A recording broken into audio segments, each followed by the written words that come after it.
ഇപ്പോൾ V M Sudheeran മാധ്യമങ്ങളെ കാണുന്നു തത്സമയം. നടന്നിട്ടുള്ളത് യഥാർത്ഥത്തിൽ നവകേരള സദസ്സ് എന്ന് പറയുന്ന ഈ പരിപാടി ഒരു പരാതികൾ ശേഖരിക്കൽ നടപടികൾ കൂടിയായിരുന്നല്ലോ. അതിൻ്റെ നേരിയൊരു ശതമാനം മാത്രമാണ് പരിഹാരമുണ്ടായിട്ടുള്ളത്. മറിച്ച് ജനങ്ങൾക്ക് യാതൊരു പ്രയോജനമില്ല. തന്നെയുമല്ല, ഈ നവകേരള സദസ്സിനെ തുടർന്ന് അക്ഷരാർത്ഥത്തിൽ കേരളം ഒരു കലാപത്തിലേക്ക് എത്തിയിരിക്കുകയാണ്. കേരളത്തെ കലാപത്തിലേക്ക് എത്തിച്ചത് ബഹുമാനപ്പെട്ട മുഖ്യമന്ത്രിയാണ്. നവകേരള യാത്രയോട് യോജിക്കാനും വിയോജിക്കാനുമുള്ള അവകാശം കേരളത്തിലെ ജനങ്ങൾക്കുണ്ട്, രാഷ്ട്രീയ പ്രസ്ഥാനങ്ങൾക്കുണ്ട്, യുവജന സംഘടനകൾക്കുണ്ട്. നവകേരള സദസ്സിനോടുള്ള വിയോജിപ്പ് പ്രകടിപ്പിച്ച് കരിങ്കൊടി ഉയർത്തിയ ആ പ്രവർത്തകരെ സ്വന്തം അണികളായ DYFI ക്രിമിനൽ സ്വഭാവമുള്ള ആളുകളെ ഇളക്കി വിട്ട് അടിച്ചമർത്താനാണ് മുഖ്യമന്ത്രി ആദ്യമേ ശ്രമിച്ചത്. ആ തരത്തിലുള്ള അക്രമികൾക്ക് അദ്ദേഹം ഒരു ഓമനപ്പേര് നൽകി. അവർ രക്ഷകരാണ് എന്നൊരു ഓമനപ്പേര് നൽകി. ഈ തരം അഭിനവ രക്ഷകരെ കേരളം മുഴുവൻ തൻ്റെ നവകേരള സദസ്സിന് എതിരെ വിയോജിപ്പ് പ്രകടിപ്പിക്കുന്നവരെ അടിച്ചമർത്താൻ ഉപയോഗിക്കുകയാണ്. എന്തിനേറെ മുഖ്യമന്ത്രിയുടെ സുരക്ഷയ്ക്ക് വേണ്ടി ഏർപ്പെടുത്തിയിട്ടുള്ള ഗൺമാൻ യൂത്ത് കോൺഗ്രസ് പ്രവർത്തകരെ അടിച്ചമർത്തുന്ന, ലാത്തി കൊണ്ട് അടിച്ച് വീഴ്ത്തുന്നത് നമ്മൾ ദൃശ്യമാധ്യമങ്ങൾ കണ്ടതല്ലേ. എത്ര തവണ റിപ്പോർട്ട് ചെയ്തിട്ടുണ്ട്? എപ്പോഴെങ്കിലും ഉണ്ടായിട്ടുണ്ട് ഇതുപോലൊരു സംഭവം? ഏതെങ്കിലും മന്ത്രിയുടെ സുരക്ഷാ ഭടൻ തെരുവിലിറങ്ങി മന്ത്രിക്കെതിരെ മുദ്രാവാക്യം വിളിക്കുന്നവരെ, കരിങ്കൊടി കാണിക്കുന്നവരെ ഇതുപോലെ തെരുവ് ഗുണ്ടയെ പോലെ അടിച്ചമർത്തുന്ന രംഗമുണ്ടായിട്ടുണ്ട്. ഇപ്പം യഥാർത്ഥത്തിൽ കേരളത്തെ ഒരു കലാപത്തിലേക്ക് എത്തിക്കാൻ മാത്രമാണ് ഈ നവകേരള സദസ്സ് കൊണ്ട് സാധിച്ചിട്ടുള്ളത്. അത് ഒരു തികച്ചും സമ്പൂർണമായ വേസ്റ്റാണ്. ഇപ്പോൾ ഏറ്റവും ഒടുവിലായി മാധ്യമപ്രവർത്തകർക്കെതിരെ കേസ്. അതെന്തിനാണ്? പെരുമ്പാവൂരിൽ നവകേരള സദസ്സുമായി മുഖ്യമന്ത്രി എത്തിയപ്പോൾ അത് റിപ്പോർട്ട് ചെയ്തു. അതിനെയുള്ള പ്രതിഷേധം റിപ്പോർട്ട് ചെയ്തു. അന്ന് ആരോ ഷൂ എറിഞ്ഞു, അതൊക്കെ റിപ്പോർട്ട് ചെയ്തു. സത്യസന്ധമായി റിപ്പോർട്ട് ചെയ്ത വിനീത എന്ന് പറയുന്ന 24 ന്യൂസിൻ്റെ ആ മാധ്യമപ്രവർത്തകയെ അവരുടെ പേര് കേസെടുത്തിരിക്കുന്നു. പിന്നെയും ഏതോ മാധ്യമപ്രവർത്തകരുടെ പേരിൽ കേസെടുത്തതായിട്ടാണ് ഞാൻ മനസ്സിലാക്കുന്നത്.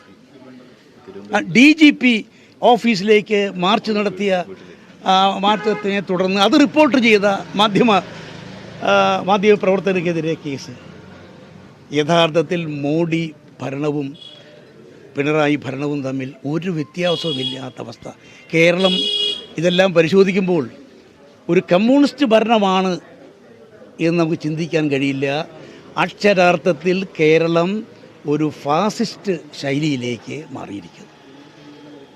ഇവിടെ കമ്മ്യൂണിസ്റ്റ് ശൈലിയല്ല, ജനാധിപത്യ ശൈലിയല്ല, ഇവിടെ ഫാസിസ്റ്റ് ശൈലിയാണ് മുഖ്യമന്ത്രിയുടെയും കൂട്ടരുടെയും ഭാഗത്തു നിന്നുണ്ടാകുന്നത്. അതാണ് മാധ്യമപ്രവർത്തകരെ പോലും അടിച്ചമർത്തുന്ന ഈ തരത്തിലുള്ള സമീപനം.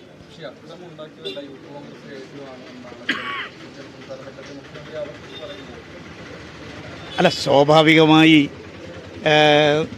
ഈ സമരങ്ങൾ അല്ലെങ്കിൽ യൂത്ത് കോൺഗ്രസ്സുകാരുടെ പ്രതിഷേധം അവരുയർത്തുമ്പോൾ അവരെ അടിച്ചമർത്തുന്ന ആ നടപടിക്കെതിരെ സ്വാഭാവികമായി പ്രതിഷേധമുയരും. അതിനെ നമുക്ക് കുറ്റം പറയാനാവില്ല. കാരണം സ്വയം പ്രതിരോധത്തിൻ്റെ ഒരു രീതിയിലേക്ക് അവരെത്തും. പക്ഷെ ഒരു കാര്യം ഞാൻ പറയാം, ഏതായാലും അതിനെല്ലാം ഉത്തരവാദി മുഖ്യമന്ത്രിയാണ്. എതിർ രാഷ്ട്രീയത്തിൽപ്പെട്ടവരെ, രാഷ്ട്രീയ എതിരാളികളെ, തന്നോട് വിയോജിപ്പ് പ്രകടിപ്പിക്കുന്നവരെ സ്വന്തം അണികളെ വിട്ട് അടിച്ചമർത്തുന്ന ആ തെറ്റായ ശൈലിയുണ്ടല്ലോ, ആ തെറ്റായ ശൈലിക്കെതിരെയുള്ള പ്രതിഷേധം, അതിന് ഉത്തരവാദി മുഖ്യമന്ത്രി തന്നെയാണെന്ന കാര്യത്തിൽ യാതൊരു സംശയമില്ല. സമ്പൂർണ്ണമായി ഈ ഗവൺമെൻറ് പരാജയപ്പെട്ട ഒരു ഗവൺമെൻറ്റാണ് എന്ന് ഒരിക്കൽ കൂടി തെളിയിച്ചിരിക്കുന്നു. ഈ നവകേരള സദസ്സ് പ്രയോജനമില്ല എന്ന് അദ്ദേഹത്തിന് ചുരുങ്ങിയ ദിവസങ്ങളിൽ മനസ്സിലായി. അതുകൊണ്ടാണ് അതിൽ നിന്നെല്ലാം അതിൻ്റെ പരാജയത്തിൽ നിന്നും ജനങ്ങളുടെ ശ്രദ്ധ തിരിക്കാൻ വേണ്ടി ഈ കലാപത്തിലേക്ക് കേരളത്തെ തള്ളിവിട്ടത് എന്ന കാര്യത്തിൽ യാതൊരു സംശയമില്ല. ഒരു കാരണവശാലും ഒരു സമരവും അക്രമാസക്തമാകരുത്. ജനാധിപത്യപരമായി സമരം ചെയ്യുക, അതാരായാലും. പക്ഷേ ഇപ്പോൾ ഈ സാഹചര്യം സൃഷ്ടിച്ചത്, ഇതിലേക്ക് എത്തിച്ചത്, കേരളത്തെ കലാപത്തിലേക്ക് എത്തിച്ചത് സമര അന്തരീക്ഷം വളർത്തിയെടുത്തത് യഥാർത്ഥത്തിൽ മുഖ്യമന്ത്രിയുടെ നിലപാടാണ്.